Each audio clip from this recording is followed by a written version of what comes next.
wanna go, no slow jams. Pumping through the speakers when I do my go-go dance. Oh nah, I go when I wanna go. I'm so gone, go reckless, go off. Like what could go wrong? I'm going all in. You should know that's my go-to. My whole crew with me. If I go, then they go too.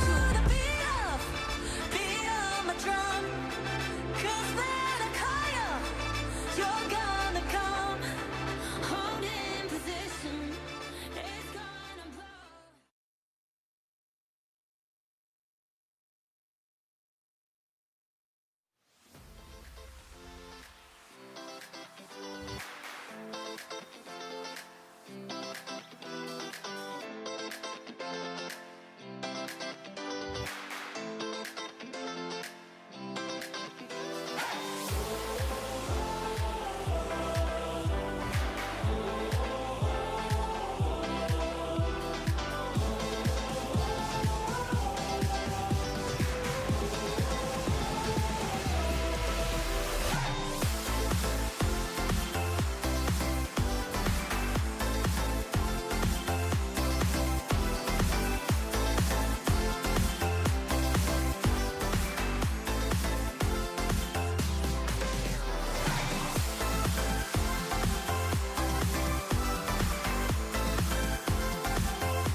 ticket. Yo, let's play.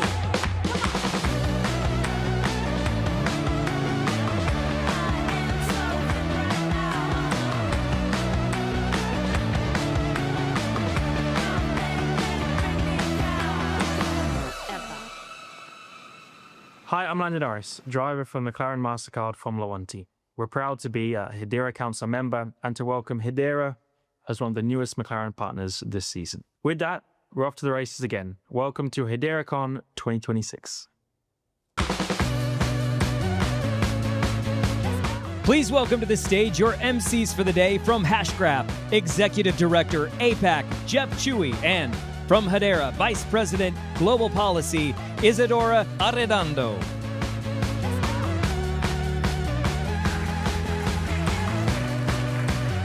Hello, hello, hello. Good morning, everyone. Welcome to sunny Miami. And to everybody online, warm welcome. Hi, Mom. From the looks of this packed audience, HederaCon is back in full form this year. If you're here for the first time, welcome. If you're back again, welcome back. My name is Jeff. I'll be your MC today, alongside Isadora. If you're wondering how to pronounce my last name, it is Jeff Chewy. And super appropriate because today is Star Wars Day. And so if you haven't gotten your May the 4th be with you sticker, please go to the swag station and get it before it runs out. With that, I'll turn it over to Isadora to do a quick introduction of herself. Thank you, Jeff. Hi, everyone. I'm Isadora Arredondo. I head up public policy in EMEA, and I'm really excited to be with you today. Before we kick off, we have some housekeeping notes.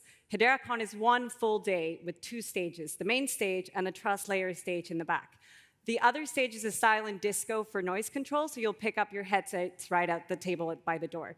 So we have a very packed house today. If you can't find a seat, we have an overflow area downstairs with screens and audio.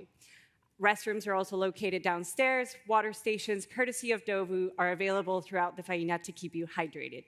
We have a Cuban coffee, I've been told it's very good, sponsored by Hashpack, and a McLaren NFT booth sponsored by Kabila. Now I'll pass on to Jeff to give us a rundown of the morning. Thanks, Isadora. I hope everyone's really excited. Okay, so we're here all together for the first panel, and then we go into two concurrent sessions, which I will do the second one. Right after then, we actually will be back here at 11:10 for 3 Hedera keynotes. I don't think you want to miss this because it's going to be really awesome. Lunch will be served, most importantly, courtesy of Zenny, 12 p.m. downstairs in the auditorium. Zenny will also be demoing their AI travel agent, which is built on the Hedera AI agent studio. So be sure to check it out. Last but not least, I want to say a special thank you to all the HederaCon sponsors and partners. I can't even imagine without them how this could be possible. Be sure to find them throughout the day. I'm sure you'll have great conversations with all our partners.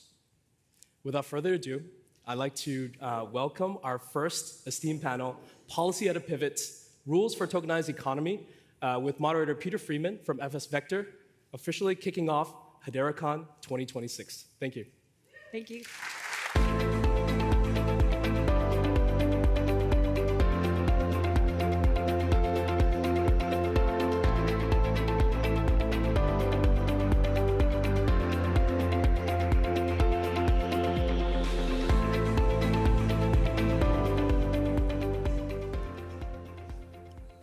Well, thank you. Thank you so much for joining us for the first panel today, Policy at a Pivot. We've got quite an accomplished panel. I'll do very brief intros so we save some time for questions and really the meat of the conversation. But joining me today, I have Nilmini Rubin, who's the Chief Policy Officer at Hedera. I will, as I said, very brief. I'll just say Nilmini worked at Meta, Tetra Tech. We actually worked together on Capitol Hill on the House Foreign Affairs Committee. She also worked in the Senate Foreign Relations Committee, which is the kind of sister organization in the upper chamber. And we also have Jessica Renier, who is the managing director of digital finance at the Institute of International Finance. She worked at the White House, the Treasury Department, 2 Federal Reserve banks, New York and Dallas, Deloitte and JP Morgan, as well as the Hoover Institute. Finally, we've got 2 more folks. We've got Summer Mersinger, who is the CEO of the Blockchain Association, former CFTC commissioner, also a Capitol Hill alum, was chief of staff to the majority leader, now the majority leader of the Senate, John Thune. And last, but definitely not least, we have Isabel Corbett Sterling, who's a lawyer at Baker Hostetler, a real expert in issues around digital finance. She was previously head of government relations at R3, and as well as a lobbyist at Delta Strategy Group. So why don't we just dive right in? Summer, I'm going to start with you. Okay. Where are we? Policy at a pivot. We did pass historic, Congress passed historic stablecoin legislation last June, and we're busy, implementing that. Just wondering if you could set the stage for us here today of kind of where we are with that legislation that's been signed into law. I know the regulators are working feverishly to roll that out, and just interested in getting kind of a lay of the land from you. Yeah, good morning, and thank you to Hedera for having me on stage this morning. Genius. We're coming up on the 1-year anniversary of when it passed the Senate and the House, and we're in implementation phase, which means the various federal agencies are writing rules to implement the act. This probably seems like it's a slow process if it's taking over a year. That's actually very quick. We are on a fast track with these rules. All the financial regulators have their own set of rules out there. Right now, the FDIC, I believe their comment period is closing quickly. OCC, same thing, NCUA. So all of the appropriate regulators are working on their rules, getting public feedback, and they'll take those comments and use them to finalize a rule. So we'll probably see finalized rules in the next 3 months from some of these regulators. Again, that is very fast. It probably seems like, it shouldn't take a year, but Dodd-Frank took over 10 years. So this is a quick implementation, which is really what we want. We want this administration writing the rules for this law. And we've seen a huge spike in stablecoins since the passage of Genius. So it's just a good reminder of how important the federal framework for, whether it's cryptocurrency or stablecoin specific, it's so important to have a federal framework. There's a few odds and ends we're still working on Capitol Hill. There's a yield debate, but that's all getting worked out, and we'll soon see Genius fully implemented. Well, along with Genius, there's been a lot of discussion about what we call market structure and how we treat digital assets, whether they're commodities under the CFTC's jurisdiction, securities under the SEC's jurisdiction. And there's a lot of debate right now on Capitol Hill about whether that bill that would kind of establish the rules of the road for market structure in the digital asset world will pass. There's some excitement, like a potential for the Senate Banking Committee to take action maybe as soon as next week. I wondered if you could just quickly tell us kind of where that is, and maybe we'll allow the rest of the panel to tell us some of the obstacles maybe to getting that done. Yeah, absolutely. So again, coming up on another 1-year anniversary here, the House of Representatives actually passed their version of market structure the same time they passed the Genius Act. Clarity Act was passed in a bipartisan manner out of the House of Representatives almost a year ago, and the Senate has been taking its time, like it always does, partially coming up with their own language, using some of what the House created, but also kind of creating their own framework. And right now, it crosses 2 jurisdictional committees on both the House and the Senate. Senate Agriculture Committee, Senate Banking, House Financial Services, and House Agriculture. Right now, the Senate Agriculture has voted on their part of the bill. We're waiting on Senate Banking to take up their portion of the bill. It's been pretty contentious. I mentioned the yield issue. That needed to get worked out, but we think we're there. For the most part, it's kind of tying up some loose ends, but we think this is going to get in front of the Senate Banking Committee probably in the next couple weeks. And they will vote that out of committee, and then I always tell my staff that's when the fun really happens, when you have to merge 2 bills and get them across the Senate floor. That is a Herculean task, and it is one of those things where everybody's going to be focused on it for weeks, if not months, and it takes a lot of effort. It takes a lot of effort from the community, a lot of stakeholder engagement to get this done. So I think I'm feeling positive that we can get there, but yeah, there's a lot of hurdles to overcome to get there. Every time I hear how, a bill becomes a law, I think of the PBS Schoolhouse Rocks, and there's a lot of steps. I mean, some of you probably saw this. There's not just steps on Capitol Hill to the top of the chambers, but there's a lot of things that have to come together. So I think, for those in the audience, you should know there's a real possibility that this doesn't become a law. That there's a lot of things that have to happen, that have to line up to make it to make that happen. So I'm wondering from Isabel, you've spent some time watching what the regulators can do absent law. So we've seen a lot of action, and hoping maybe you could comment on what happens if this doesn't become a law. What are we left with? Yeah, so that is a real possibility, right? We've all really been so focused on the passage of this, but there is a path forward without it, right? We don't need this legislation to move forward. We will move forward. And what that looks like is there are fewer tools, so regulators will not have new jurisdiction. They can't create new registration categories, but they can issue guidance. They can issue no action letters. We saw the SEC issue guidance that the CFTC signed on to, setting forth 14 named digital assets that are digital commodities, including HBAR. And it also named 2 that don't currently have futures traded on them, which is important in terms of how jurisdiction, the CFTC's jurisdiction is defined. So naming the 2 that don't have futures traded on them is actually a really important sign in terms of how the CFTC and the SEC view the CFTC's jurisdiction. That said, with legislation, you get greater certainty, you get greater durability, but that durability has been undercut a little bit by the Loper-Bright decision that said we don't need to give agencies the deference that we previously accorded them, which means that an agency rulemaking is more easily undercut today.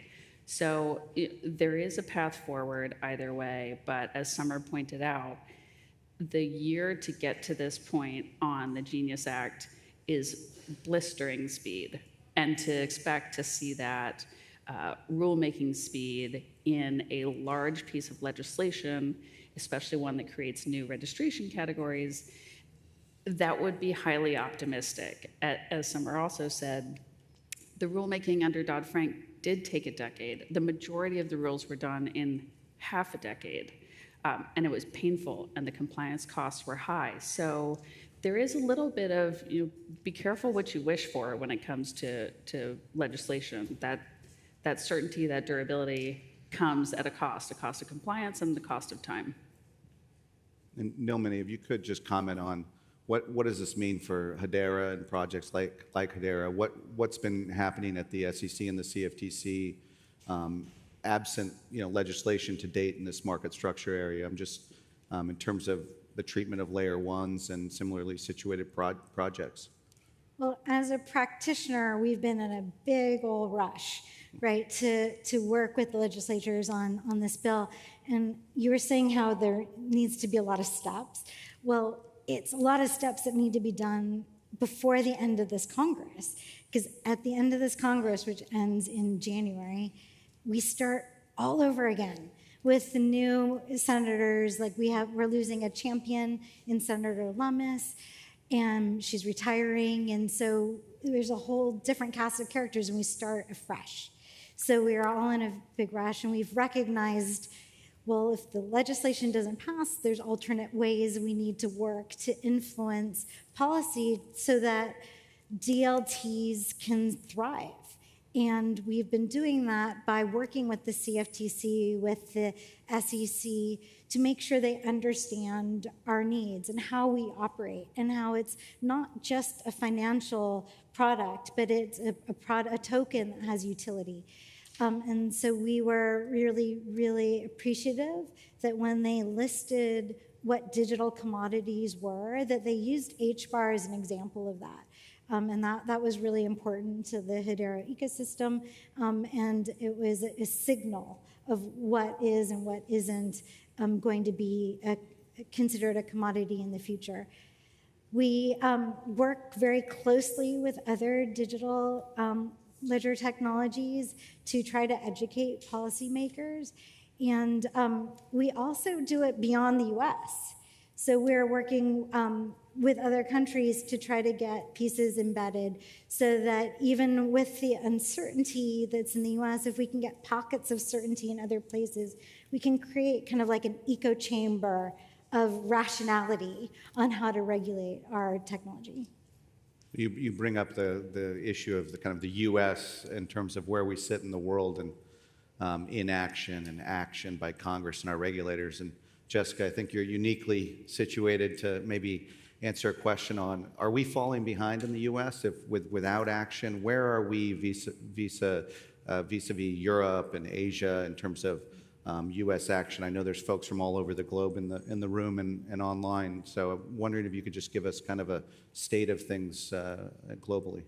Sure. I actually think that the U.S. in the last couple of years, is really making progress, especially over the last year.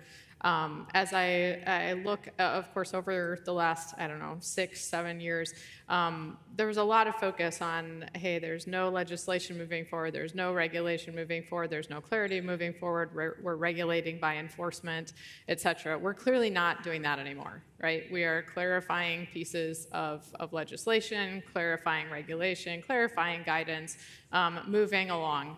And as much as it took the U.S. a while to get started on that journey, and that was very frustrating to many people, we are very much on that journey now, right? If it takes a little bit longer here and there to get various pieces of it right, the key word is we have to get it right? We don't want to rush to have something that then we have to live with. We're stuck with it. I think right now the discussions around market structure are important. We have to have those discussions. We have to work through them. We have to get it right. And then for the future, not only does that impact the U.S. economy and how we move forward, but the U.S. economy is so substantial, right, that has major implications for the rest of the world. And that's one of the reasons we've got to get it right. And I think getting it right in terms of a future here, increasingly we need to come together to stop talking so much on different sides. So we need to have a lot of discussions where we are just focused on what the future of an integrated set of infrastructure for the financial system globally looks like, not here are the banks on one side and here are the non-banks on the other side. If we keep moving forward like that, we will not end up at legislation and other rules that actually are long-staying, that support the global economy. So if I look across, though, at some other regions and kind of where they are, I think, if we look at Europe, they got an early start on a comprehensive legislative framework, on a regulatory framework.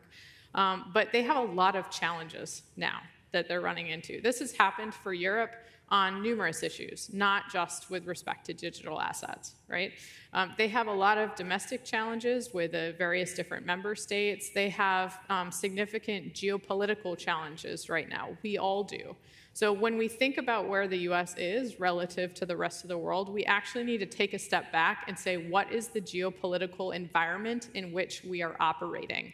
Because that will really drive a lot of how we proceed. So Europe certainly has challenges.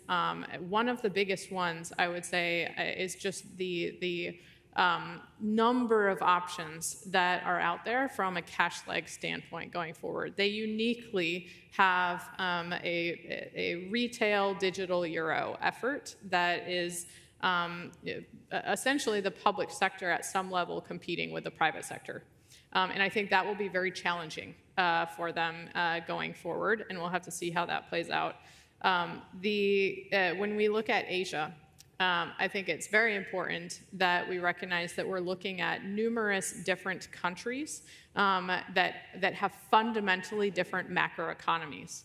So while we refer to Asia and the Asia-Pacific region, each one of them is operating very differently from the other ones. It's not like Europe, that technically is one European Union trying to work together. And that will matter a lot as stablecoins move forward, as especially US dollar stablecoins move forward, and various countries' capital controls that they have in place, and just how it affects their macroeconomics. I think Singapore got very clearly and has had a very clearly, clear lead on a lot of innovation, a lot of really important learnings, a lot that we have benefited from as a global community, but in the U.S. on those learnings. But I would say that a lot, all of those Singaporean efforts have an angle of the Singaporean government still having a level of control with respect to those efforts. Or is Singapore with many other countries that are effectively observers, not equal participants. And I do think that will probably blunt the global expansion of some of the efforts that come out of Singapore as opposed to remaining regional. And then the last thing I'll say is when we look at various countries, I think right now, you see some countries that are letting the market essentially drive efforts. And I would say that's where the US is. The market is really driving how we move forward. We're trying to clarify legislation, clarify regulation, but we don't have essentially the public sector coming into a financial institution and saying, you must invest in this thing, go do it, because I told you so, right? The market is moving that forward. In other countries, that's not the case. And I think the question there is, sometimes from a national security standpoint, sometimes that's potentially appropriate for discussion with the private sector, depending on the country that you're in. But I do think that there is a question in some of those countries to be considered. Why is the public sector feeling that it needs to intervene to actually tell its private sector to do something? Is it either because the regulations are too onerous and the public sector has something to do to clean up its own framework to allow the private sector to move forward? Or is it because the private sector actually sees that this isn't the battle that they think that they want to take on, and instead they see a better way to partner and integrate technology? So I'll leave it at that. Well, Summer, you mentioned earlier, we're talking now about the private sector, and obviously the private sector in the United States doesn't just include crypto-native companies. It obviously includes traditional financial services as well. You mentioned earlier this battle over yield and the stablecoin framework. I'm wondering, let's flip that over and say, where is there collaboration, not just friction, where your member companies, the Blockchain Association, are working with traditional financial services companies or traditional banks, credit unions, insurance companies, mutual funds. We see this kind of proliferation within the market of blockchain and the use of digital assets and stablecoins to do things within traditional financial services. I'm wondering how you see that developing. Where's the most collaboration happening now? And as Jessica just outlined, in the U.S., this is being driven a lot by market participants. Yeah, and we're seeing this market kind of converge with traditional finance. We're seeing traditional finance start to partner with a lot of our members. It's, whether it's to using the payment rails through stablecoins or, issuing some sort of token. They look at this as a partnership, and I really think that the blockchain infrastructure will be the infrastructure of financial services going forward. I think that's what we're building here. And I believe that the traditional finance recognizes that they need to embrace this because that's where the world is headed. So we're starting to see that. We're seeing more and more collaboration. Yeah, we have our arguments, but there's certainly a lot of common ground that we can cover. And I think the other kind of mover here is, not just putting aside the stablecoins, cryptocurrencies, but the tokenization of assets. That's where we're really seeing traditional finance, insurance companies, across the board. People are recognizing that this is a better way to do business. This is a smoother way to transfer information and to have an immutable record of that transfer. And so we are seeing a lot of activity in the tokenized asset space, tokenized equities, anything from putting your house title on the chain to, buying and selling stocks. We're seeing all of that moving towards the blockchain. Well, we've got a couple minutes left, and I want to do something a little bit fun towards the end, which is maybe look out a year from now. We've got a lot going on. We just heard from Nilmini the importance of the midterm elections in the U.S. We've got retirements, probably maybe a change in control of one or both bodies of Congress potentially. We've got regulatory implementation that we've already discussed. G20 leadership change on the global level. Everyone out there knows the rapid adoption of AI that's occurring and the impact on the economy, as well as the tokenized economy that we're talking about today. So, put your soothsayer's hat on, look out, tell me what do the headlines look like a year from now as it relates. What's your kind of dream headline, and what's your fear headline of like what might it say? And we'll do the whole panel for this one. So, Isabel, I'm going to start with you on the far end. I think from a negative standpoint, I'll start with the negative so we can go somewhere positive from there. What I most fear from a headline perspective is the same thing that I think we have always feared from a headline perspective, which is headlines about technology failure. It's not about individual cryptocurrencies or cryptocurrencies as a whole. If the technology is vulnerable, if the technology is questioned, if the technology loses trust, then what sits atop it goes down with it. So it's always a technology headline concern for me. And from a most positive perspective, I think that we have such great things going, the collaboration with traditional finance, the success of custodians. We don't see weaknesses in the headlines there. TradFi relies on them.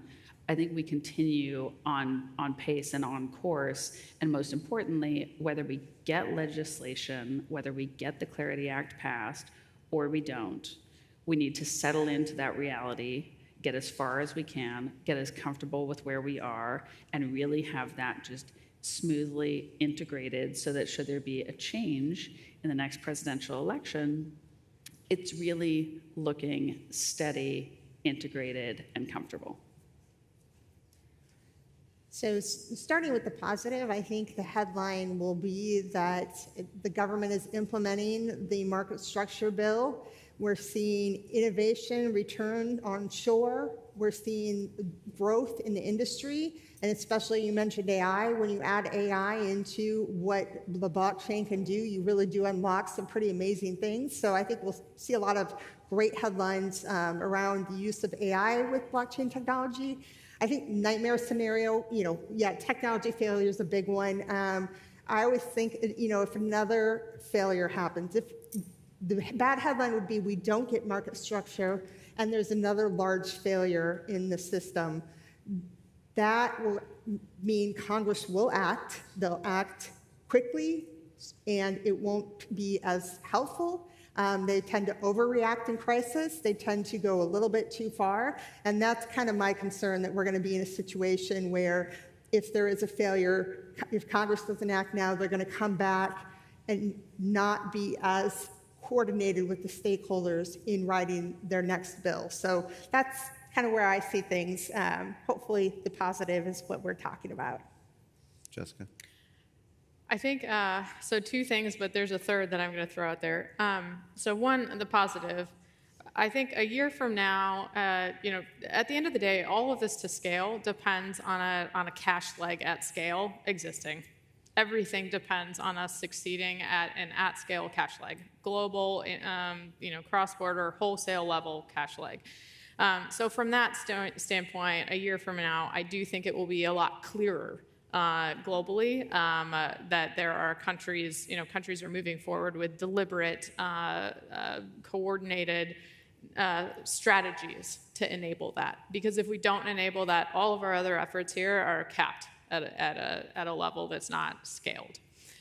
So I do have a lot of hope for that a year from now. I would say on the potential risks, one risk, and I would state this over and over again, everyone across the financial industry, whether you're a traditional institution or a newer institution, agrees that the prudential requirements currently set out by the Basel Committee with respect to crypto assets must change. That they are inappropriate, they are not helpful, and it will not allow the industry to appropriately, actually safely move forward. So I know that we have advocated to change that. Whenever I look across our very global set of financial institutions that are all different types and very diverse, and everyone agrees on something, then I think it's got to be right? There isn't a clear, here's what the answer should be, other than we have to be less wrong. And we need to start getting less wrong now, not a year from now. So I really, really hope that starts being addressed quickly. But the last thing I would kind of implore this community to think about is the rising level of fraud and scams globally that are very problematic for the financial industry, but also for economies writ large. We're talking about a level that rivals G20 economies, right? That's very significant. And what I would ask is, I know over the last, 7 or so years, there's been a lot of frustration and angst with again, kind of the regulation by enforcement, not being able to move forward as an industry, and don't let that and frustrations with compliance related to that stop us as a community from taking very positive, constructive actions as a financial system to stop and address fraud, because this is real and it is only getting worse right now. So I would link my nightmare with my dream. And you think about Dodd-Frank, how did that get passed? It got passed because there was a financial crisis. So my nightmare is something terrible happens in the industry, but then the dream would be that then we would finally at least get market structure passed. And I'm hoping that we do. We saw that Genius Act really unlocked stablecoin usage. And I think that getting market structure passed will really unlock the rest of our industry, giving us the certainty that we need to thrive. Well, I think the positive headlines definitely outweighed the negative, so I think we'll leave you all with this first panel of the day with some positive vibes, and hopefully we'll see action in Congress on market structure soon, and we'll have rules of the road for the tokenized economy. But thank you so much. Please join me in thanking our panel.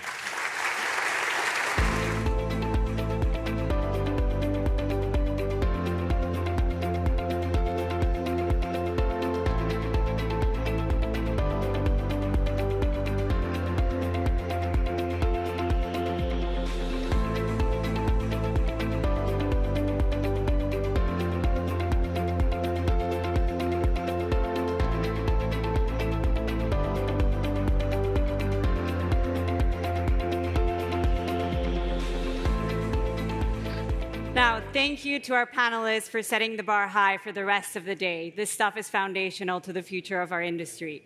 I'm very pleased to introduce our next main stage session, the Connective Tissue of Digital Finance, moderated by Jeff. If you're interested, we also have another session, Proven Finance to Sustainable Impact on the Trust Layer.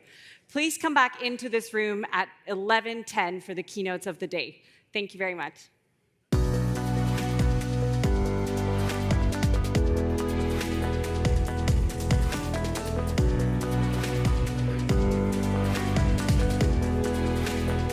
No, go ahead. Have a seat. All righty. Hi, everyone. Good to see everyone again. My name is Jeff Chewy. I actually lead growth and revenue for Asia Pacific for Hashgraph products and services. I do that in a couple of ways, working with the private sector to find business development opportunities, as well as on the public sector with engagement with governments around the APAC region. Our panel today is actually very, very interesting. I would say tokenization, real-time settlement, cross-border interoperability These are no longer experiments. These are actually production requirements. These are table stakes for us to actually grow the economy. But the only thing that determines who actually benefits from this infrastructure is connective tissue. And today we're going to be talking about that. We're also going to be focusing on the uncomfortable gap that exists between adoption, between institutions, and expansion at scale. So we've actually put together a fantastic panel of amazing individuals who are actually experts in this field, sit really at the intersection of this adoption. So Colin Cunningham from Chainlink, you are building the connective tissue across chains and ecosystems. Neil Chopra from Fireblocks, where institutional workflow, security, and orchestration converge. Amr Sabrin, Kaiko, because without reliable data, this is all for naught. I'm going to start with an interesting exercise. Now, to avoid anchoring bias, I'm going to count to 3. I need each and one of you to give out of 5 with your hands where you believe the state of institutional adoption is currently. So 1, 2, 3. We got a 1, 3, 3. That's a lucky number. Okay, Colin, I'm going to start with you first, okay? Because it's double 3 lucky number. Can you give us an example of what actually is working from your opinion? So what is institutional scale? Why is it a 3? And where can we, and how can we actually get to a 4 or 5? Sure. I guess the way I think about it is, if you look at the last 10 years, right, I think back to like what institutions were doing in 2016 and 2017, where, if you remember at that time, the whole narrative was private blockchains, right? Over the last 5 years, I think we've made a nice shift away from thinking about POCs and innovation centers. And so the reason I think we're at a 3 is because we're at a moment where institutions are actually moving this original private blockchain, private POC concepts into the profit centers or into the profitability side of a lot of the banking systems. And you see this on every LinkedIn post from every head of digital assets that you follow across the global banking system. So when I think about a 3, that's where I think we're at. When I think about adoption, and especially in the context of Chainlink, I mean, we've been around 7 or 8 years. We've been powering the majority of DeFi and the majority of the on-chain kind of financial system. What I think we're seeing today is we're actually seeing true interoperability begin to occur in the press and in real life situations, right?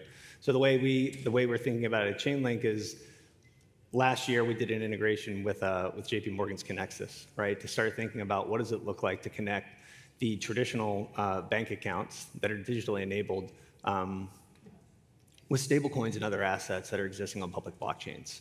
When I start to see those types of proof points inside of the world's largest bank, those are the type of signals that allow me to say we're at a 3. But now I'm just kind of curious why Neil thinks we're at a 1. I'm also very curious why. So I've been at Fireblocks 5.5 years now. I was at Ripple for just under 4 before this. I spent my career in corporate treasury prior to that. So I've seen the very slow adoption, and I think before adoption comes education. And I still think we're in that educational state right now in a lot of ways. I think sometimes we kind of look at ourselves and we feel like we're in, thank you for that. I thought that was a wow comment as well. I do think that we're sort of in an echo chamber sometimes, and like, yes, we've got stable coins and we've got tokenized funds, et cetera.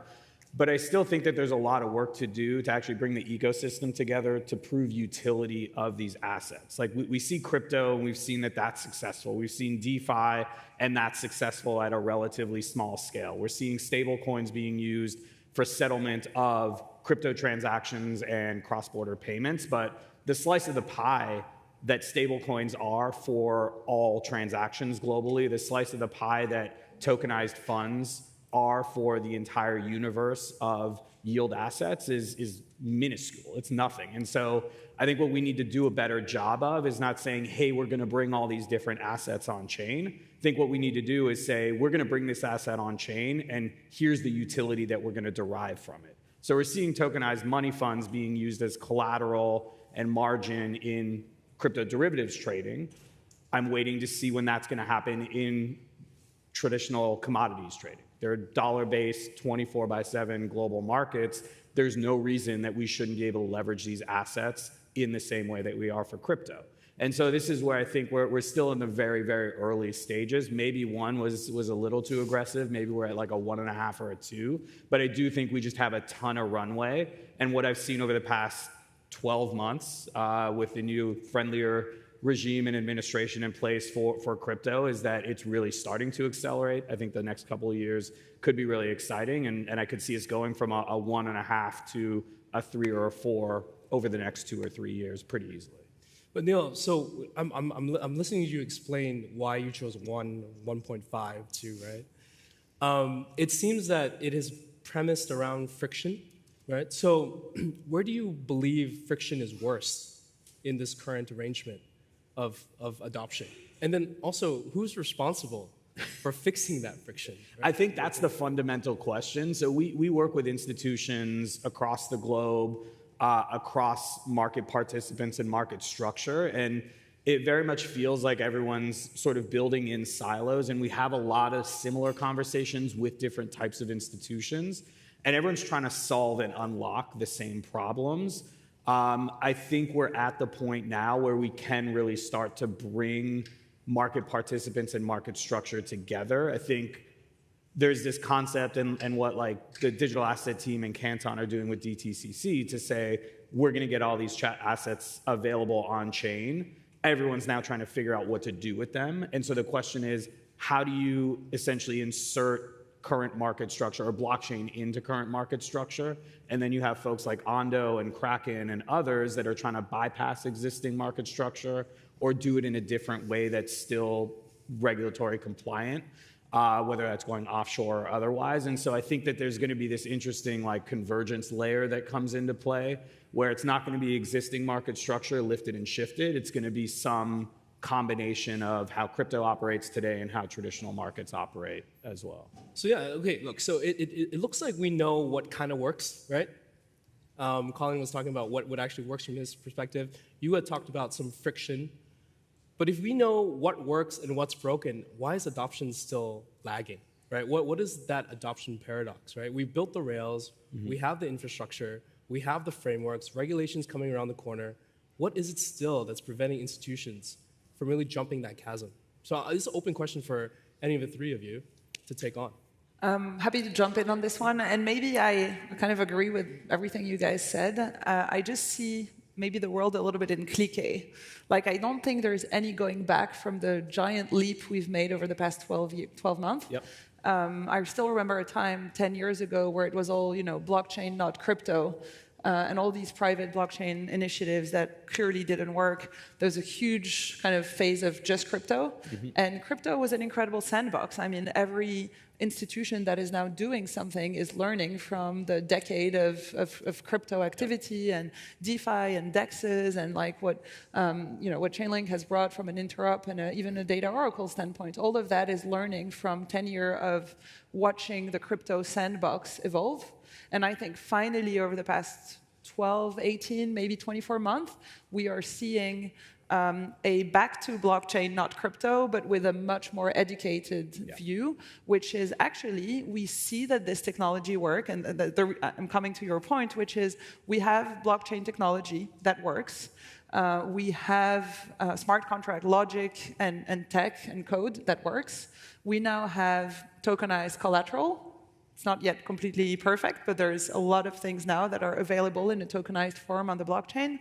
We have cash equivalents. We have regulated stablecoins. We have tokenized treasuries. We're getting into a world where we have almost everything. I believe there's two things that are still hindering, adoption. One of them is privacy, and you touched upon it on Canton, and the way they're approaching privacy, I think, is a very reassuring approach for most of those capital markets participants. And the second thing, obviously, I need to say it in my perspective, is data. Because you can have tokenized collateral, and you can use that in repo, lending, any collateral mobility use case, unless you have a 24/7 price in order to be able to value the collateral, you just can't use it. And so I would say data is really a critical data infrastructure is a critical component of getting this infrastructure flowing. If you want to enable 24/7 finance, you need 24/7 data on some assets that sometimes don't price 24/7. So I think that's one thing. And the second thing is, I mentioned privacy. Privacy is important from a smart contract, transfer, and all of the kind of financial activity standpoints, but it also applies to data. So a lot of the TradFi data owners are really thinking very hard about what is my strategy for distributing my IP-protected data into a blockchain environment. Unless I have privacy, I'm not comfortable. So I think privacy is an extremely important aspect, and then data infrastructure to power those kind of privacy-enabled financial applications, because here it's the DeFi logic applied to non-public transactions. And if we solve for that, I think we solve for almost everything. Am I allowed to ask a question? Yeah, of course. I don't know how. Okay. It's open. No, because on the data provider side, I think it is super interesting because both of you guys sort of deal in this space. Is how are they looking to monetize data? Because it's one thing for privacy and access, it's another thing to be able to monetize. That's a conversation that's actually coming up pretty frequently right now with some of the larger FIs. So just curious what that angle looks like. Do you want to go? No, go ahead. Our approach is more a distribution model. So pay-per-use distributing, put in place a framework and a data infra pipeline that works to wherever it needs to be fed, and then pay-per-use by distribution. So I was actually going to, I actually wanted to go back to the original question that you were asking, so I wanted to follow Andre on some of the things you were saying. I think we're still looking for our explosive breakout moment in the tokenization space that we haven't had yet. So if I look at like money market funds in the 70s or ETFs in the 90s, like they both just reset the rules of how traditional finance was played. And I know we have Bitcoin, and I know that kicked us all off and where we are today, but we don't have that asset yet, like that thing that really sits within digital infrastructure that I think the entire world just focuses on, and specifically institutions. So I think that's one of the things we're looking for. The other thing I think we're looking for is an execution environment that any entity can agree upon to transact on. And if you think about like the analog paper world that we have of assets, we need to get to digitally native issued instruments that institutions feel good transacting about. When I say feel good, I mean securely, compliance, risk, all the things that come with it. And I think that's something that's critical right now. And the reason I say we're at a 3 is because I think everyone's trying to figure that out right now. What does it look like for the smart contract to actually be the legal contract? What does it look like for the token to actually be the asset, not a representation and not a digital twin? And so what I get excited about for where we sit at in this journey is I think we're halfway through that 20-year period, and I think over the next 10 years, we start to figure that out. But I do think it's going to be 10 years to get Neil to a 5. So where are we most exposed right now? So we talked about data across the 3 organizations, right? Where do you believe the risk is for adoption as we move into this next phase of that, finding that catalyst to move us into more critical adoption? I think part of it is around risk assessment and what that means, because we're kind of shifting from a world of like traditional counterparty settlement risk to now technology risk. And so I don't think institutions have that type of risk policy in place today. And so the regulations can allow for things, but risk and compliance will always be the long pole in the tent because they need to make sure that you're not doing anything that's stepping out of line, not just with the regulators, but within the internal policy. So I do think that there's new rules that need to be written, new policies that need to be written around enabling this technology and infrastructure, that we need to bring those teams along for the ride, because a lot of what we see is the innovation team or a business will pick something up and try to build something, and then they'll loop risk and compliance in sort of towards the end, and then there's a whole lot of questions that come up. And so having that earlier on in the process. But do you believe that's part of the fact that institutions are not ready for 24/7 operations? Oh, they're certainly from a stress perspective, right? It's not even operations. If you talk to any bank, 99% of them will say our existing core infrastructure will not support a digital future. It's very difficult to plug into wallets. It's really difficult to enable real time with a batched database legacy architecture, right? And so it's a number of different facets across these institutions that I think are going to be holding them back. And it's not for wanting to do something. It's for the fact that they just got so many things that need to happen before they can enable it. But I would qualify that not wanting to do something with, like, you know, the other side of that coin is, and the economics aren't good enough yet for us to take that risk or to go update fundamentally the structure inside of our banking system today. Like, I just don't think we're there yet. I think there's two things stopping that. One, I don't think interoperability is reaching the levels that it needs to reach, both between the traditional systems and blockchain-based systems. I think a lot of the hacks over the last 6 months have not been helpful. I know every time it happens, I get a text message from 7 different people at 7 different banks that say, this is not good. And then I think the other one is compliance. I think we're still trying to figure out how we think about the policy needs or within banks, and then the KYC, AML, and whitelisting rules, especially if you think about all of the things that we're excited about on this stage, right, which is the utility unlock. The utility unlock requires compliance first. And so we think about, we're building technology for all of those things at Chainlink through our platform, but I think those are two major pieces that are really slowing us down right now. I fully agree on the utility unlock part. It's like we want to move all these things that belonged into the technology department into a profit center. For that, you need the utility unlock. And you won't get utility unlock unless you can actually consume collateral and all these tokenized assets to do something with it and to prove that you can reduce settlement times. And I'm super interested in everything happening on the post-trade side, secondary life cycle of financial instruments. Everything that needs to be automated and is still currently processed manually, I think is probably the low-hanging fruit for financial institutions. But for that, you need to solve compliance, risk, security, and all of these issues. That are still being worked on. As we head towards the end of this panel, I do want to open it up to each one of you to give a 3 to 5 year, not an outlook, but what a good definition of connectivity or connected markets actually looks like.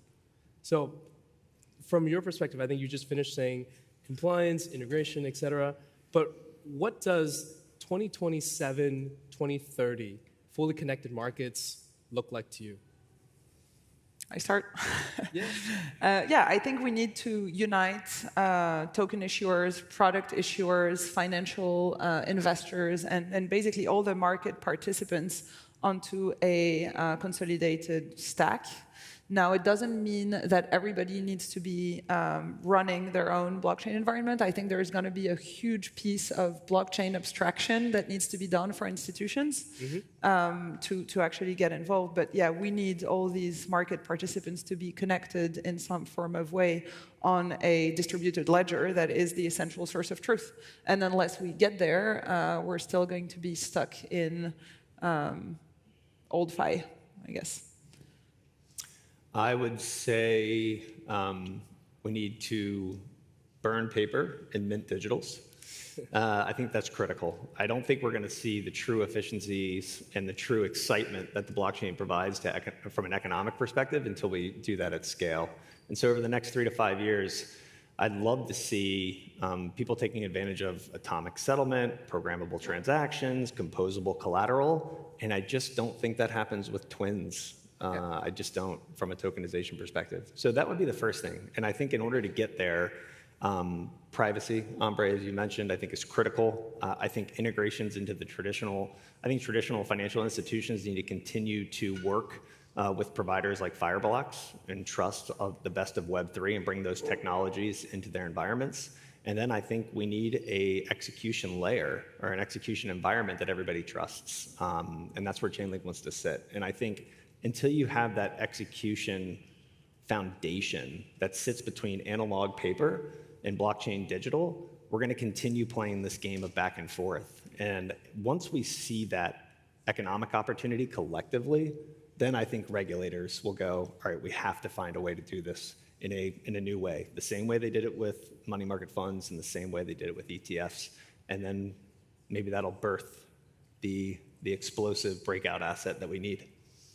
Yeah, I think I agree with everything that you guys said there. Maybe looking at it a little more tactically, what we're seeing right now are different assets coming on chain to, again, try to prove the utility and value. I think with equities, it's pretty interesting because you're going to have this world of the more crypto and blockchain native institutions issuing, but they're looking to go offshore because we know how markets work here. They're, I'll say, efficient enough. The SEC wants to go to same-day settlement over the next 2 years. That doesn't happen without this technology. So that will be sort of, I think, a catalyst to drive more adoption. But I think where we're going to see some of the proof points is friction offshore that gets alleviated with this technology. And so as you start to prove the models outside of the US, I think we'll be able to sort of replicate and see where and how. Because if we talk about new products that can get delivered and secondary markets, if I'm Nubank as an example, and I want to offer US equities to my investor base and my consumers in Brazil, I can now do that. The back end is a token. Now, hey, there's institutional traders looking to short, so I can now start a prime offering within that tokenized equities solution set because I now have a more efficient rail to actually settle between different counterparties. So I think it's just going to be a continued step function and evolution. Again, I don't want to tokenize everything and say, let's figure it all out. I think we need to start to look at the value chain of specific assets, see what problems and friction points they're going to solve, and then focus on solving those with those participants. Because funds move different from stable coins, move different from equities, move different from repo markets. They're all settled differently. They're all executed differently. This just brings them onto a single settlement rail and hopefully a single execution layer, as Colin mentioned. That's just going to take time. So I hope that we'll start to see funds, equities, maybe some private assets that come on chain, prove the utility, and start to scale. And then some of the other assets can start to come on as well. You know, I'm very thankful that you actually brought that up with the overseas markets, right? So I work very closely with your counterparts in Asia Pacific. I think one of the issues with the APAC region is the fragmentation, the multiple different jurisdictions, multiple different regimes when it comes to the regulatory environment as well. So those pain points really drive us to use blockchain. But in the United States and Europe and other unified markets where there's a single currency, a relatively unified regulatory framework, it's actually much easier to implement a lot of these market infrastructure enhancements. So I will have to say, if you're going to be looking at another jurisdiction, and we talked about this in the back a little bit, what is that jurisdiction that you are actually focused on? For me, it's always been emerging markets. I joined Ripple in 2017. Latin America was the hottest market at the time and starting to ramp. Southeast Asia and Africa. I'll say that's where you have fragmentation of economies. They're all going up to the dollar, the euro, or Singapore to be able to transact with a country right beside them. So this is where the cross-border element and stable coins for that use case prove a lot of value, but then you can extrapolate that across any asset that you're transacting in, holding, because again, it's the same rail. It doesn't really matter what the asset is. I feel your energy. No, I like it reminded me of a joke, actually. It's like where there is the most opportunities, and there's two ways to think about it, right? There's this joke about a shoe sales guy who goes to some country, and he sent two sales guys go, and one of them calls the boss and says, you know, there's no market here, they don't wear shoes, and the other guy is like, well, there's a huge market here, they don't wear shoes. And so I'm like, there's two ways to look at it. We look from what are the markets that are already quite advanced, technically efficient, and more kind of tech savvy and ready to iterate on that, or where you can fix where the gap is the widest. And I think emerging markets has proven from the early days of blockchain 12 years, 14 years ago, that there is real demand and real pain points that needs to be solved, and thereby represents a bigger opportunity for blockchain, for sure. Yeah, I think it's a crazy world we're living in. Sorry, Colin, we were talking about this earlier, is everything's happening sort of across the spectrum right now. And I kind of make the joke sometimes that I think all of us in this room are kind of arms dealers in a lot of ways, kind of servicing the fintechs and sort of the new entrants, as well as trying to bring the incumbents along with us. And so I think it's just going to be a race to see who proves the model, who's more successful. But I think a lot of the traditional institutions are on their back foot right now and really trying to recalibrate what their strategies are, not just around blockchain, but AI, emerging tech, and how that fits within the existing landscape that they have. Colin, I'm going to give you the last word. We're almost out of time. On this one, there's nothing more interesting than the U.S. in my opinion. I think I'll double, I'll triple, I'll quadruple down here. The reason I think it is, and I think your example of APAC is a good one, especially based on the fragmentation of currencies, right, versus the dominance of the dollar in the United States and globally. But the reason I'm really focused on the US is because I think if we don't figure out what the traditional financial institutions, the world's largest payment service providers, the Fortune 500s and the corporates that are starting to look at Web3 infrastructure, we're just going to rebuild the system that we have today, and that's going to be miserable for anybody that cares about the digital space and anybody cares about the blockchain. The reason we got into this was not to build a more expensive, programmable, block-by-block database. That's not why any of us got into this. We didn't get into this to build more infrastructure layers and more settlement platforms, right? We got into this to figure out how to actually provide some efficiency to the traditional financial system and to unlock capital on a global scale. And so my greatest concern right now is that if we don't figure out, to Neil's point about some of the traditional institutions trying to play catch up, I'm worried that it'll just continue to go down the path that it's gone down before. And so for me, I'm spending a ton of time, and I'll continue to devote my time to thinking about what it takes for different Web3 technologies and companies and some of the best of fintechs and financial institutions to come together to get to that execution environment. Because I think if we get there, and I think if we get to digital native, we're going to reach the goals we all hope to see. Great. Well, I want to thank the three of you for coming, and hello, future. So, thank you. Thank you. Thanks. Thanks, everyone. Thank you.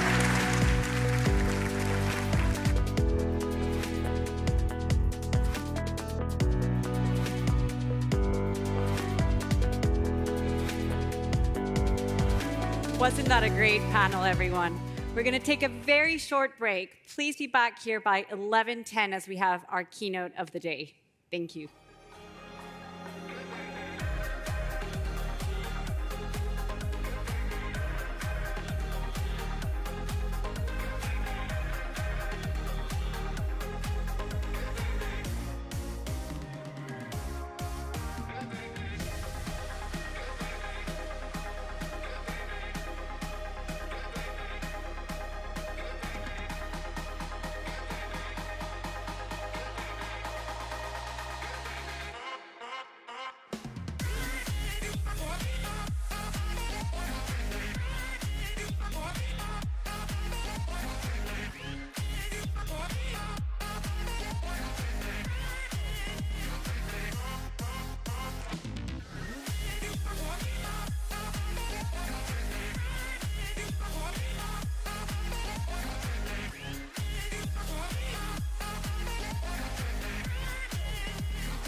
Please welcome back to the stage Isadora Arredondo.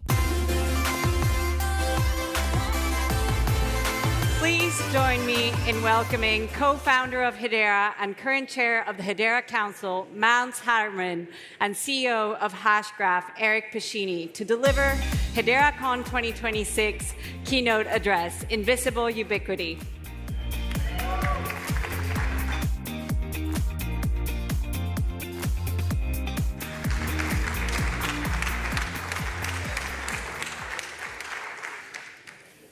Well, good morning. I'm Mance Harmon, co-founder of Hedera, and glad to be here with all of you today. And Eric? Yeah. Good morning. Good morning. So, over the years, some of you have told us that it can be a little confusing dealing with or working with the Hedera ecosystem because of the number of organizations. And we share some of the same names. So who are we? Let's start with that. Hedera is the public permissioned open source network that we launched in 2018. And I don't think Hedera needs much more of an intro than that. Hedera Council is the governing body of the network. It's made up of 35 global institutions that many of which are in the room with us here today. Our newest members include FedEx, McLaren, and lastly, Accenture, who was just announced last week. And then there's Hashgraph. And Eric here is the CEO of Hashgraph. Hashgraph oversees the engineering, the product management, developer operations, security, marketing, and business development for the project. It's the team that builds and maintains the technology and develops the solutions. It's also the name of the underlying consensus algorithm called Hashgraph that we built the entire platform on top of. And we'll talk more about that momentarily. Plus, we have a rich and active ecosystem, the Hashgraph Association in Europe, the Hedera Foundation, and the Hedera Codebase, which was donated to the Linux Foundation Decentralized Trust Program, and it's called Hyro. So I'd like to take a minute to talk about what makes Hedera unique. And many of you know this, but I think it's worth saying again. Actually, how many in the audience here, if we can just see a show of hands, are members of the Hedera Council? Do we have many? All right. Wow, there we go. So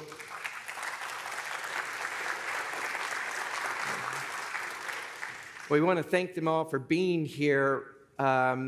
This is something new for us. The Hedera Council gets together at least twice a year, face-to-face. This is the first time that we've had the Hedera Council meeting happen at the same time or concurrent with HederaCon. So the Hedera Council is now getting to see and interact with the Hedera community at large, and we're very excited about that. It's a first for us. So Hedera is the only DLT that is governed by a council of this nature, a group of Fortune 1000 companies.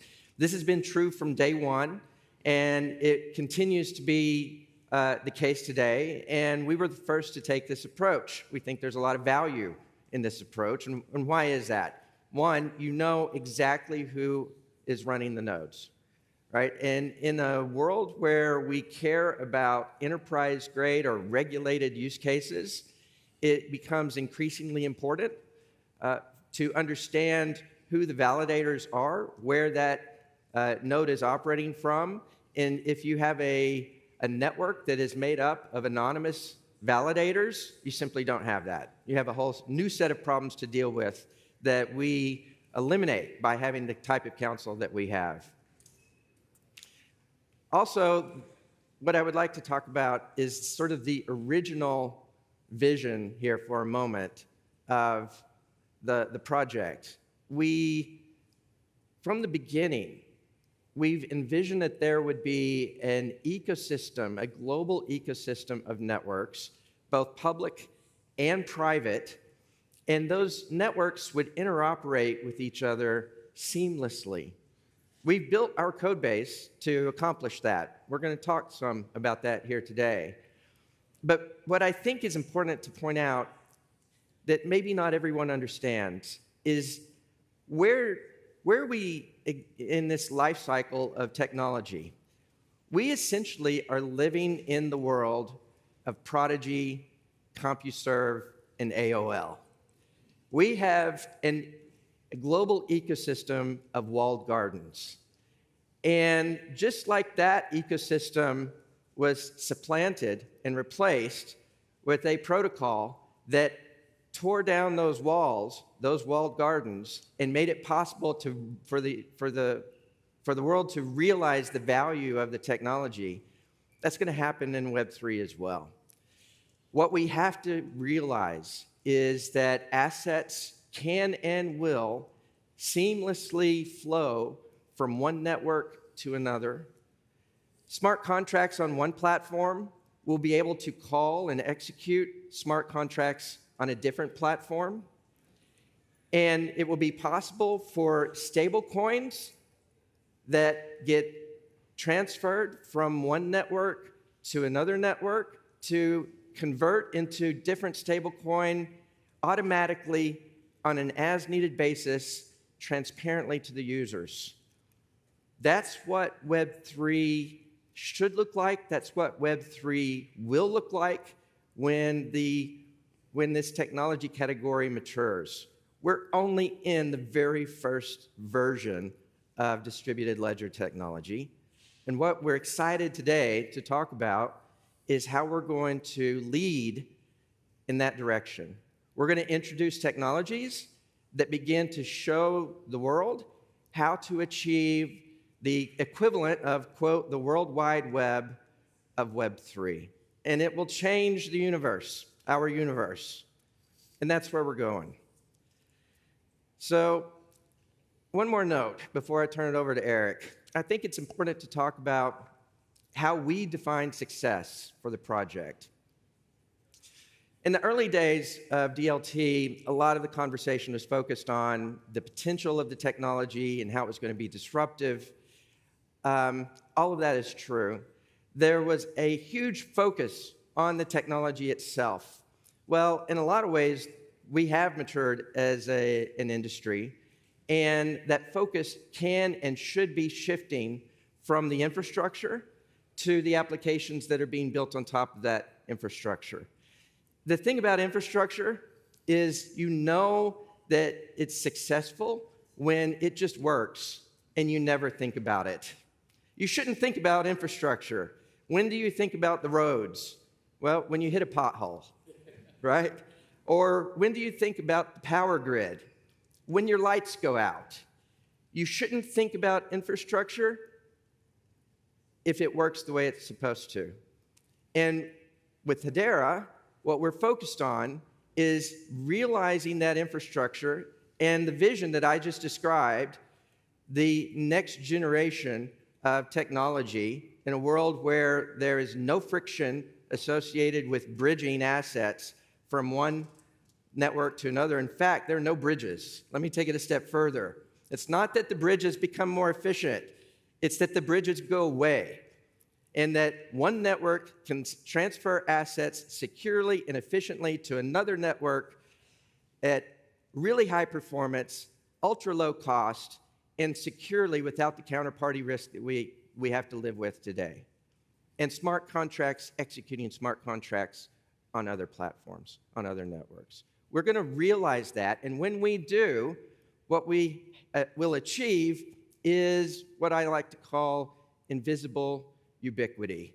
People won't talk about Hedera, and it will be everywhere. And it won't just be us. We will lead the industry to being able to achieve that World Wide Web vision that I've just described, and you won't think about it. In the same way we don't think about the internet today. Who talks about TCP/IP, right? Nobody. That's success. That's where we want to lead. Eric? Yeah, thank you, Matt. I think you have to click a few more times. There we go. There we go. So before I start, I wanted to say a few things about the team who's putting this event together. Sarah is here, and the team, Lauren. It is just an amazing location, and we actually see outdoor. How many times do you go to a conference and you actually see outside? Never. Yeah, we can here. I love that, right? I wanted to share 3 things with you today that we are extremely excited about. The first thing, you might have heard of it already because we've been communicating a little bit about HederaCon for the last few months.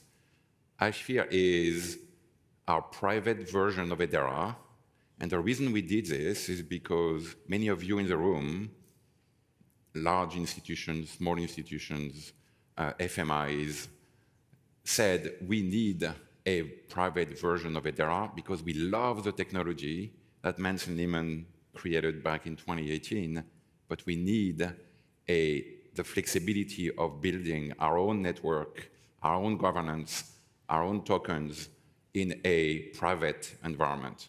And so we started doing this because we don't like to say no. We always want to say yes when someone comes to us. So we said, okay, let's give them an option. So now you have mainnet, Hedera, and HederaCon. And those 2 things are available now for everybody to use. That's the first thing I wanted to talk to you about. HederaCon is a little bit unique because we have the best privacy features on HederaCon. And I'm not going to compare us to other chains or other solutions, but I'm going to tell you, and you have to trust me, that we have the best solution. But the team is here, so if you have questions about this, please find the team, and we'll go through that with you. That's the first thing I wanted to share. The second thing is something that Mance started to talk about.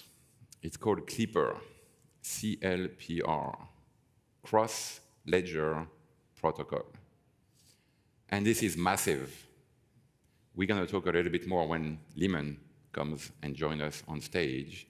And then Richard, our own Richard, where is Richard? Somewhere, is going to come after us and tell you more about Clipper. But Clipper is the end of the war of the chains. This is the end of it. We are not going to talk about competing with each other because now we are all going to be connected to each other in real time without the need of a bridge. This is a massive change. I think today is a massive change, not only to Hedera, but to the industry. And we'll talk more because we are really excited about this, and you need to know more about this. And then the third thing I wanted to share with you is something that we've done. My clicker doesn't, there we go. Something that we worked on for the last few months now, and it's a strategic investment into a company called IO Builders. IO Builders, right here. And IO Builders, you probably know them already if you've been in the Hedera ecosystem. We've been working with them for many years. We've been really excited to work with them. And at some point last year, we said we need to do more than just work together. We need to be in the same family. And so we made a strategic investment. And again, they are here, so you can ask a lot of questions to them. They are building a platform called Assetto, which is an asset tokenization platform. So now we can get a private version of Hedera, HederaCon. You can connect everything, private ledgers, public ledgers with Clipper, and you can tokenize anything with our partner here, Assetto, and many of you in the room as well. So those are the 3 things I need you to remember from today: HederaCon, Clipper, and IO Builders. With this, we're going to now invite, ladies and gentlemen, Dr. Lehman Baird to join us on stage, and we're going to continue the discussion.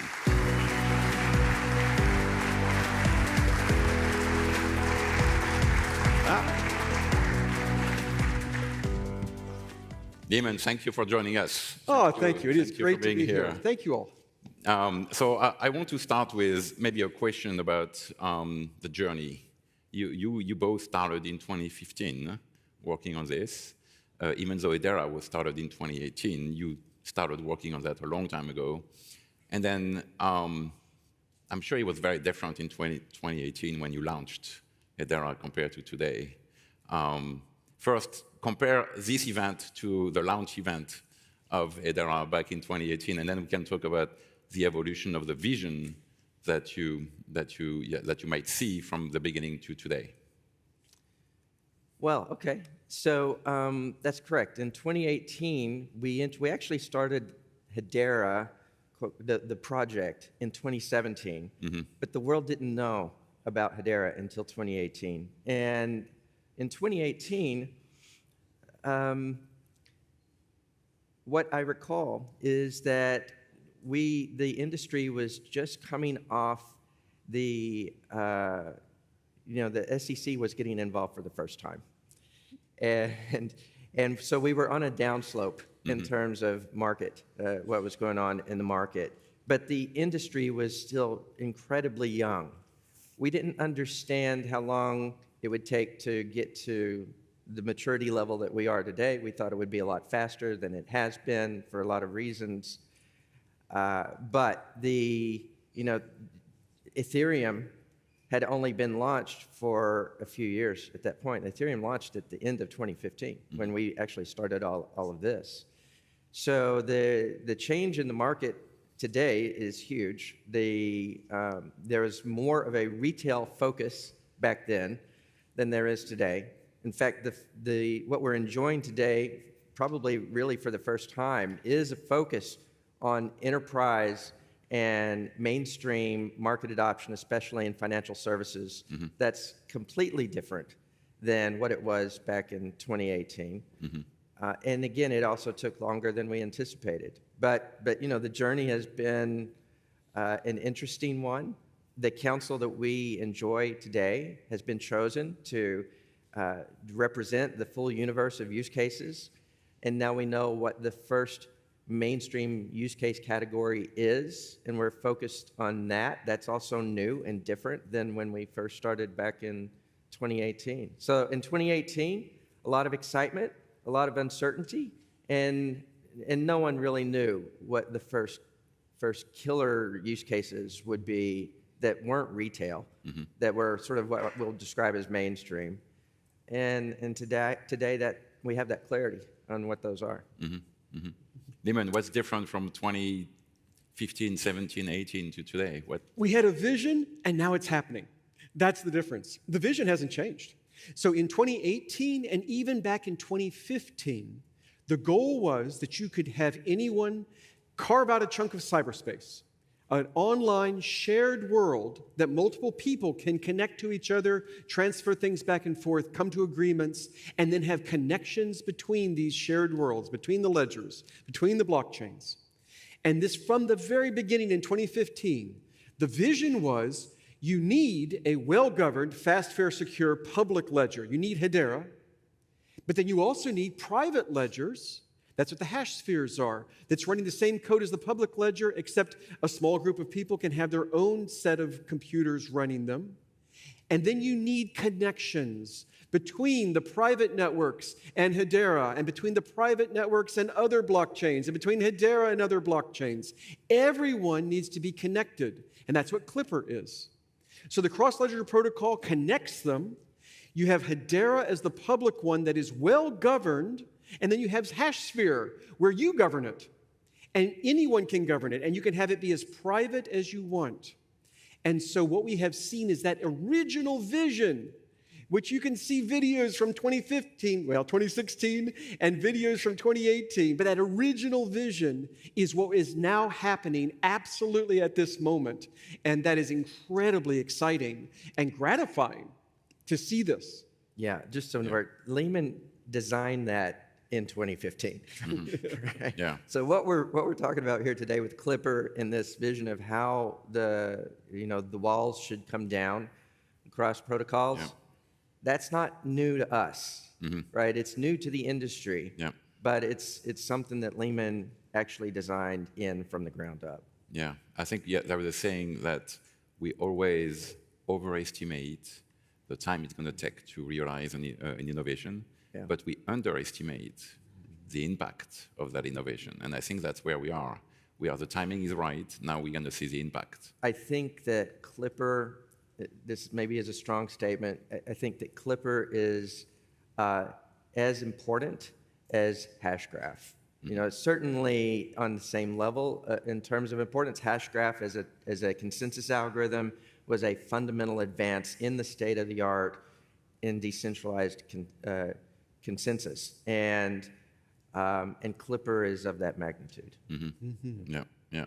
I really like this idea of the building blocks of the vision. Right, over time, you've been able to deliver on those building blocks. Clipper, iSphere. I think IO Builders is also an extension of that vision, where you actually tokenize anything on the top of Hedera. Exactly. So the building blocks where you had the Hashgraph algorithm, and then you had the council. Having good governance is a radically new thing that still no one is doing. And then you have Clipper to connect things and the hash spheres to be connected to.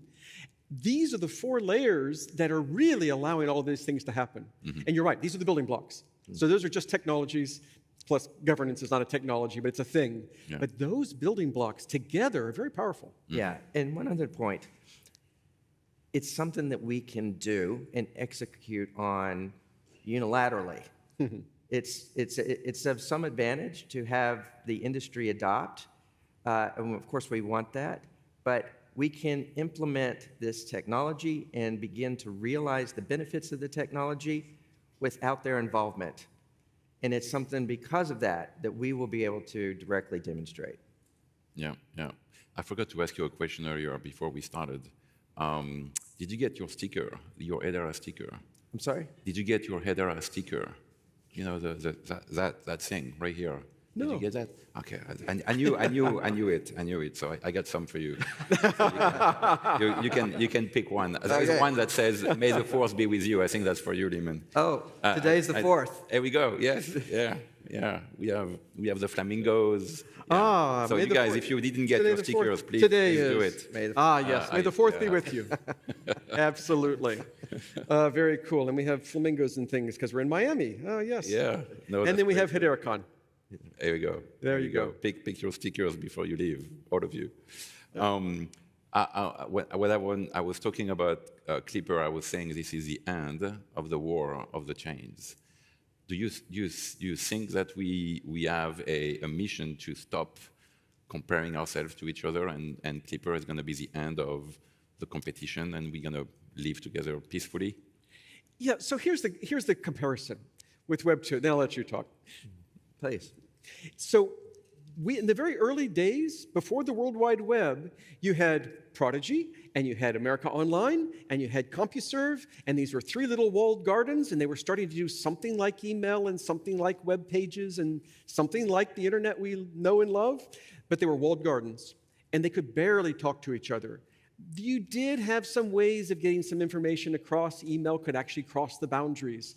So you had you had little bridges between them, but bridges are not good enough. What you want is a Web 3 without bridges. And what they needed back then was a Web 2 without walls, without borders. And we need a Web 3 without borders. And that's the vision that we're doing. And I'll talk more about that, but I'll let you talk first. No, I couldn't have said it better myself. Please. So here's the vision. We need to be able to have a token on one blockchain move to another blockchain. Hey, we have that. We have bridges. There's ways of doing it. But we need to do it where you don't have to trust anyone in between. That there's no one in between that are bridge computers, that you have to trust them. There's no one in between that has taken custody of your token as it's moving across. There should be no one that could steal your token. There should be no one who can freeze your token. You should not have a group of computers in between that if they all turn off, will freeze your token en route and you won't have access to your token for a while. That should be impossible. You should simply be able to move tokens from one network to another and just do it and not have to trust anyone except for the 2 networks themselves. So move from Hedera to a hash sphere. And as long as you trust the sphere and as long as you trust Hedera, as long as they're both ABFT, the whole combination of the 2 are ABFT. And the same thing from Hedera to, Ethereum or someone. To the degree that you trust Ethereum and to the degree that you trust Hedera, the combined system should be equally trustworthy. There should be no one in between that you have to trust. And not only that, it should be very fast and very cheap and very automatic for tokens to go across. And when you're sending a stable coin, if it needs to turn into a different flavor of stable coin at the other end, you should be able to have that happen automatically and invisibly. Because I have this kind of stable coin, but you want me to buy something with some other stable coin, it should just change en route. And not only that, if I have a smart contract, it can call other smart contracts on my network. It should be able to call smart contracts on your network. This is what we're talking about. A Web3 without borders. No speed bumps, no walls, no bridges, just connections between them. Between public ledgers, between public and private, between two private ledgers, and a whole ecosystem working. And you don't have to funnel everything through Hedera. You don't have to funnel everything through some centralized controller. It's all totally decentralized. This is where we need to get. Yeah. This is the vision. To add to that, what we're describing. Yes. Yes. It is worth clapping for. Yes. And many of you are going to make it happen. Yeah. So, yeah. And now I've lost my thought. So, what we're describing is a fundamental change in market dynamics. Today, every platform, every project pursues network effects, right? They try to build a user base. They attract dApps that then attracts more users. You try to get the flywheel going, and they're doing that individually, project by project by project. And a user that joins one project has very little, if any value, no value, for the other projects, right? Because each project is trying to achieve network effects individually. What we're talking about is universal liquidity, where a new user to the world of crypto adds value to every project and every dApp, because dApps can be marketed to and used by users regardless of which platform the user's wallet is attached to, or what coins, what native coins that they're holding, right? This is the way the world should work, the way the world will work, because it's such an obvious vision. Everyone does realize the value of this vision. Now we know how to do it. And now we're going to show the way on how to get there. So what are the implications of infinite liquidity? Here's the implications. Someone wants to build a project on a blockchain. They have to choose who to build it on. And right today, the main thing you worry about is, well, who can I connect to? Who else is on that same one? But if everything has infinite liquidity, everything can flow to wherever you put it. You can put it wherever is fast, cheap, secure, and well-governed. So you can put it there and still talk to everyone else, move it back and forth to everyone else. And so naturally, you can go to whichever blockchain is best. And if you want a private blockchain, you can easily use your private blockchain and then connect to whichever public one is best, because there are no borders. That's what this unlocks. This sort of infinite liquidity across all blockchains, everything flowing like water between the blockchains, allows you to build every project on whichever one is best, which is Hedera.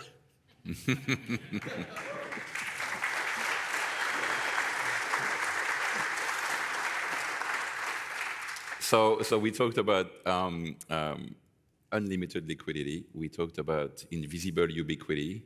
So if you're not excited enough about those things, I'm not sure what else you're going to be excited about. But what else? What in 5 years? Where are we going to be? What's exciting for us in 5 years? What do you think? I can start. Maybe I give you a little bit of time.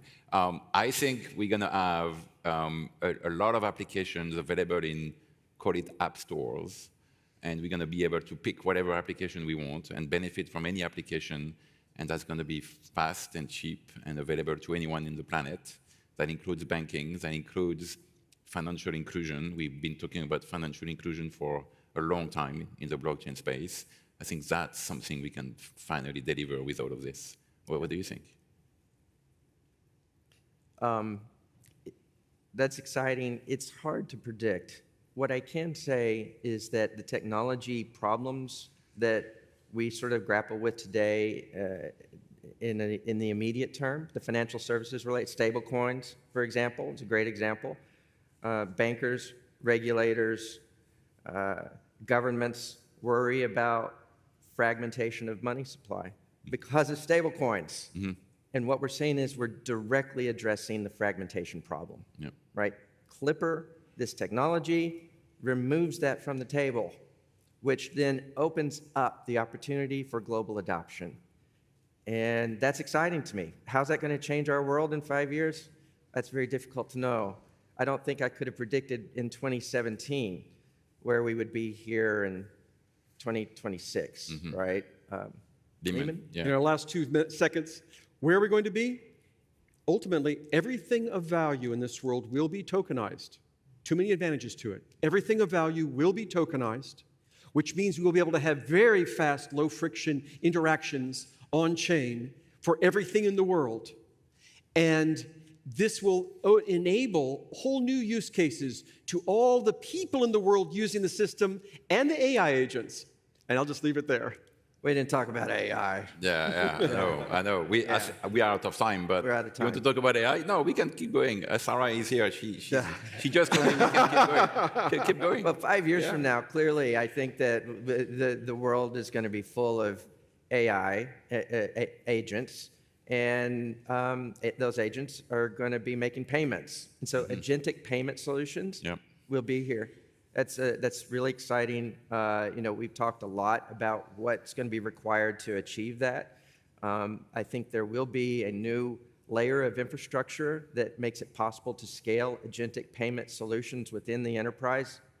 In particular, the systems that exist today, payments-related infrastructure today, scales linearly with the number of people that are in the enterprise. Yep. And the number of agents that are going to be used for payments is going to dwarf that. It's going to grow exponentially, which requires new infrastructure to make it possible to scale at that level. And that's huge, right? That's going to be enabled by the Web3 technologies that we're using here. Hedera in particular. Hedera, Hashgraph. There we go. Hashgraph. There we go. All right. This time we're gonna stop, but stick around because next is Richard, and Richard is gonna tell you, make it very tangible about what Clipper is about. So stick around. Thank you again for being here. Thank you, Mance and Lehman. Thank you very much.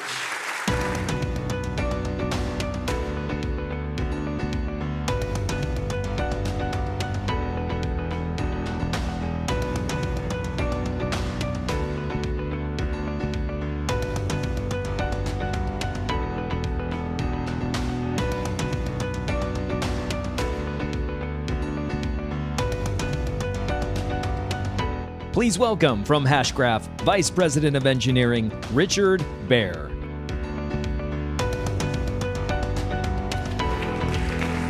All right. So, are you guys excited? I mean, the stuff that we just heard is so incredibly exciting. The future that we have in front of us in this particular time that we're at in the industry, where institutions are coming on board for real, with real money, where we really are seeing the vision of blockchain coming to fruition with all this on-chain liquidity. But the problem that we have is exactly the problem that Mance and Lehman were talking about, of fragmented liquidity.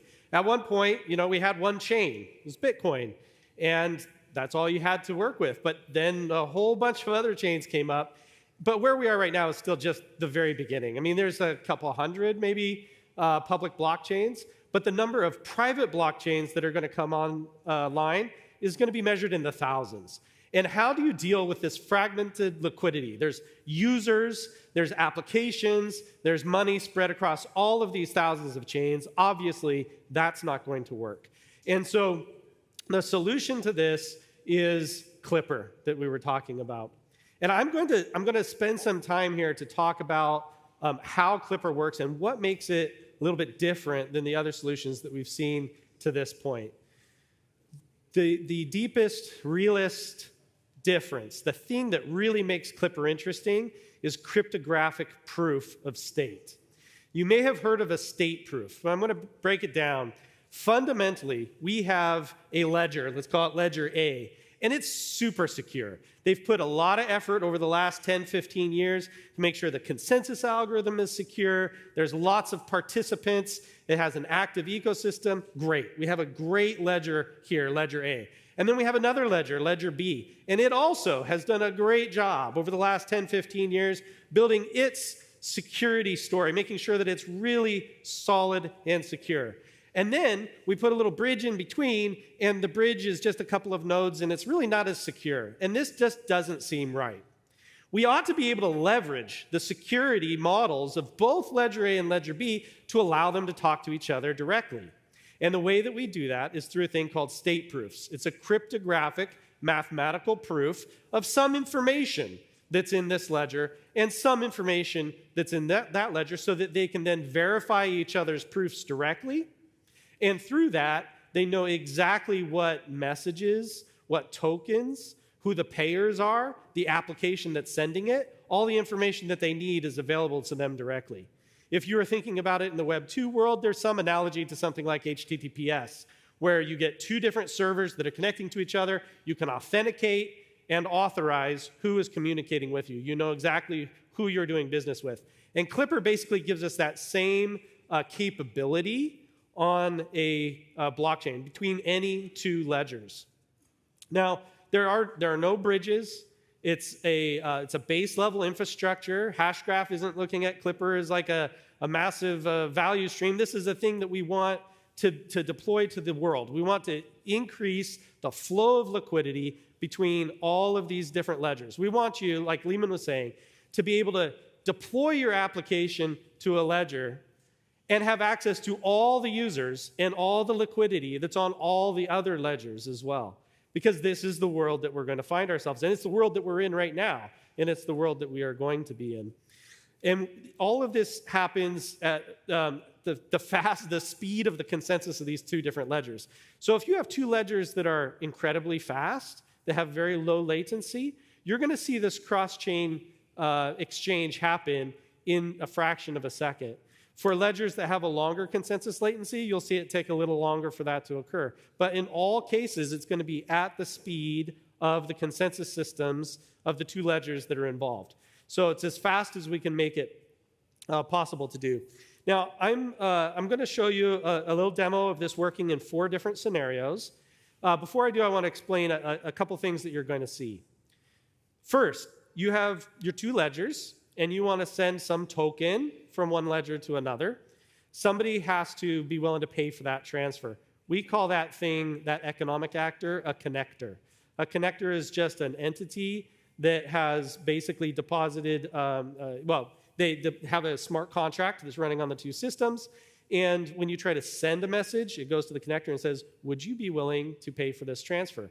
And the connector can say yes, the connector can say no, or the connector can say yes, for 10 cents or however that wants to happen. The connectors are totally permissionless. Anybody can deploy their own connector into the system. So it's not a lock-in at all. This is just pure your choice. If you're writing an application, you may decide to deploy your own connector in both of these places, or you may find a third party who's going to facilitate it for you. But it basically facilitates the payment across the system. So the message is going to end up going from an application to the connector to get authorization to send.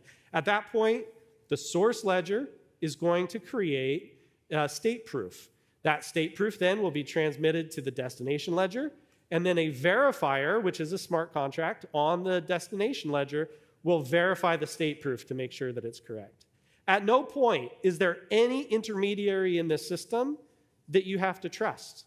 You don't trust any sort of a bridge node. You don't even trust the nodes themselves on the two different ledgers. There could be a dishonest node that's sending you stuff. It doesn't matter because you're trusting the cryptographic proof of the ledger itself, not of any one particular participant in the ledger. And that's where the security of this system comes from. And like Lehman said, if you have an ABFT ledgers on both sides, the entirety of the transaction is ABFT, which means that even if you experience a network disruption, it is not going to stop the flow of that transaction from happening. It's all very, very secure and complete throughout the system. So let's go ahead and step into the demo so we can take a look at that. And we'll walk through, like I said, 4 different scenarios. In this first scenario, we're going to be looking at a hash sphere talking to another hash sphere. And both of these could be completely private networks. And the 2 networks are going to talk directly to each other without any sort of leakage of information into the public world. The other thing that's interesting to note is that when you are communicating from one ledger to another, in that state proof, the only information that's flowing is exactly the information that you need in order to move the value. You're not leaking any of your other internal state. It's all just between you and the next ledger. So this is 2 hash spheres talking to each other. The next example that we're going to look at is a hash sphere, which is a private network, talking to the Hedera public network. And in this case, again, even though Hedera is a public network, it doesn't see any of the internal details of what's going on in that hash sphere. You could have all of your clients or customers there. Hedera doesn't see any of that. All it sees is the minimal amount of information that says, hey, I have a message that needs to be sent. It originated from this application, and this is who's going to pay for it. And then on the Hedera side, we can process that in a trusted way. And because both these networks are ABFT, the whole communication is ABFT. All right, so the next example we're going to show doesn't involve a Hedera or a Hyro project at all. It involves another LFDT project, Besu, which a lot of institutions are using for private networks. And we can support that as well. As I mentioned, we're deploying smart contracts to Besu. We can get these systems to pass these messages back and forth, and they can trust each other because of the state proofs that both of them are able to generate. So in this case, we're going from a private network to another private network that had nothing to do with Hyro or Hedera code. And that will work as well. And then the fourth example I'm going to show is another EVM network that's also public, and that would be Avalanche. We can do transfers from a private network to a public network. No, it's not just private to public, by the way. It can go public to private to public, private to private, public to public, any combination that you can think of. We can handle that. Clipper will keep your private details private. You don't have to expose your endpoints to the public internet. If you have a private network, it can all stay private. Your private network makes the outbound connection, and it's able to exchange value with the remote network. So these are all just examples. We've got many more that we can do. Avalanche, doesn't have to be an EVM network. Any network, any ledger that supports state proofs and has smart contracts, we can deploy this to. And that means pretty well everything. Now, Mance mentioned that this is something that we can just do. And you might have thought, well, how? If we have these different networks and they're trying to talk to each other, how do you just make that happen? And the answer is in the fact that we are able to deploy smart contracts to these other systems. And this has a huge effect, as you heard in the previous discussion, for people who want to run on world-class governance with the best performance and low latency and no MEV and no front running and welcome to Hedera, right? You can deploy your application here and have access to all the users that are on all the other ledgers with all the liquidity that's available there. And we're able to connect things from private to private and public to private and so forth, like I mentioned. All of these things are available to us because of Clipper. Now, we are currently open in an early adopter program. If you are interested in exploring this more, in participating in this program, in being a part of this journey of being able to bring this cross-ledger protocol to the world, we have a QR code here that you can go ahead and follow, and you can join. We'll get in contact with you, and we'll be able to work together and make sure that the things that we're developing for Clipper work for you also. Now, I know that I'm between you and lunch. I'm going to give you 2 minutes back so that we can get eating. I appreciate your time. Thank you for being here. I hope this was useful for you and exciting. Thank you.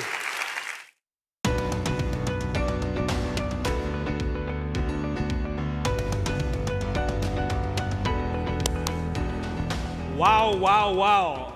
I think everybody's really excited to have learned so much this morning. It was really, really awesome. So I hope everyone's hungry. I know it's still a little bit early, but we're going to do a little lunch break for 45 minutes. As mentioned, lunch will be downstairs, sponsored by Zenny. If you haven't seen anybody from Zenny, they are wearing the blue polo. So do check out their AI agent dApp that's been built on our AI agent studio. So come back here at 12:45 sharp. Looking forward to seeing everybody. Enjoy lunch.